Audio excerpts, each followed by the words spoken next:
This is Andrew with Joda Home Inspections. Today is July 23rd, 2025, and we're doing a sewer scope here in Mill Creek. We're at 3632 Wasatch Cove Cir. We have the camera pushed out just shy of 100 feet, and so it's a pretty average length of a sewer line. Now we're going to pull it back and record it and see what we find. So this lateral line is dropping into a manhole. You can kind of see this half moon shape. That's a sign that it's going into a manhole. It's nice because if you ever have the line cleaned, you could pull back all the debris towards the manhole. A little bit of standing water, and so this indicates that it's a little bit flat. You always want to have better grade to where it's sloped, where everything's going to drain with gravity and not just sit in the line. Otherwise, grease can build up or waste can settle, and it can create a blockage where it backs up towards the house.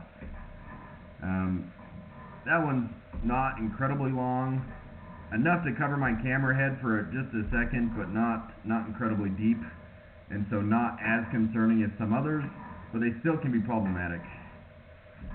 I would say not ideal in either case.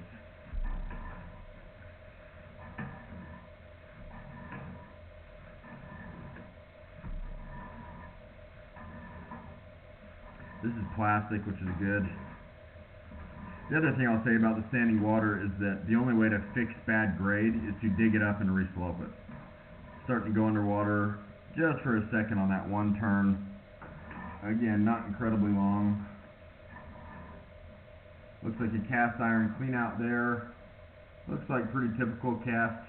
Cast iron gets real rough and rusty and will eventually need to be replaced. That looks like it's just at an access point, so you don't have a ton of it here. At least not yet.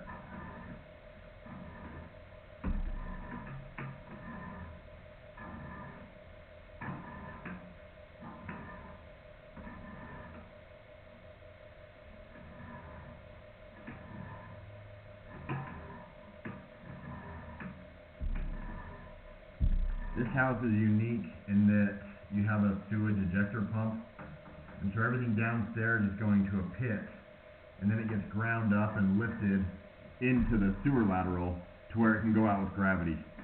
And so it's one extra system that I would say most houses don't have. At least 90% just drain out under the slab, at least that I see.